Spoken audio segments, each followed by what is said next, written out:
വിവരാവകാശ കമ്മീഷൻ നീക്കം ചെയ്യാൻ നിർദ്ദേശിച്ചത് 22 പാരഗ്രാഫ്, സർക്കാർ നീക്കിയതോ 129.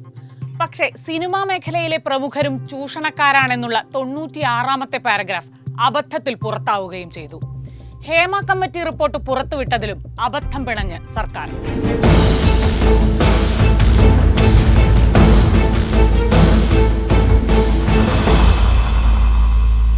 165 മുതൽ 196 വരെയുള്ള പാരഗ്രാഫ് നീക്കം ചെയ്യാം. മുൻനിര താരങ്ങളും ചൂഷകരാണെന്നുള്ള 96-ാമത്തെ പാരഗ്രാഫും പുറത്തുവിടേണ്ട. ഇതായിരുന്നു വിവരാവകാശ കമ്മീഷന്റെ ഉത്തരവ്. ഇതുപ്രകാരം ഹേമ കമ്മിറ്റി റിപ്പോർട്ടിലെ വിവരാവകാശ കമ്മീഷൻ നിർദ്ദേശിച്ച ഭാഗങ്ങളും സ്വകാര്യതയിലേക്ക് വിരൽ ചൂണ്ടുന്ന 147-ാമത്തെ പാരഗ്രാഫും ഒഴിവാക്കി ബാക്കിയുള്ള ഭാഗങ്ങൾ കൈമാറാമെന്ന് ജൂലൈ 18-ന് സർക്കാർ പരാതിക്കാരെ അറിയിക്കുന്നു. 238 പേജുകളുടെ പകർപ്പ് നൽകുന്നതിന് ആവശ്യമായ പണവും സാംസ്കാരിക വകുപ്പ് പരാതിക്കാരിൽ നിന്ന് ഈടാക്കി. പക്ഷേ റിപ്പോർട്ട് പുറത്തു വന്നപ്പോൾ 49 മുതൽ 53 വരെയുള്ള പേജുകൾ ഇല്ല. സ്വകാര്യത മാനിച്ചാണ് എന്ന പതിവ് സർക്കാർ ആവർത്തിച്ചു. പക്ഷെ പ്രശ്നം അവിടെയല്ല.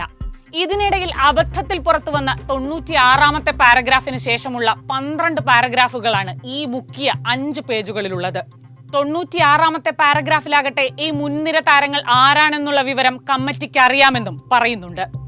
കാര്യം മനസ്സിലായില്ലേ? മലയാളത്തിലെ മുൻനിര ചൂഷകരെ, വേട്ടക്കാരെ സംരക്ഷിക്കാനാണ് എല്ലാ ഉത്തരവുകളും അട്ടിമറിച്ച സർക്കാർ ഈ 5 പേജ് മുക്കിയത്. നേരത്തെ പുറത്തുവിടില്ലെന്ന് പറഞ്ഞ 147-ാമത്തെ പാരഗ്രാഫിലും ഇതേ അബദ്ധം സംഭവിച്ചിട്ടുണ്ട്.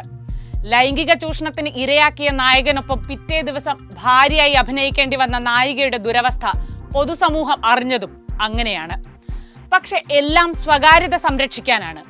ആരുടെയെന്ന് ഇനിയും ചോദിക്കരുത്.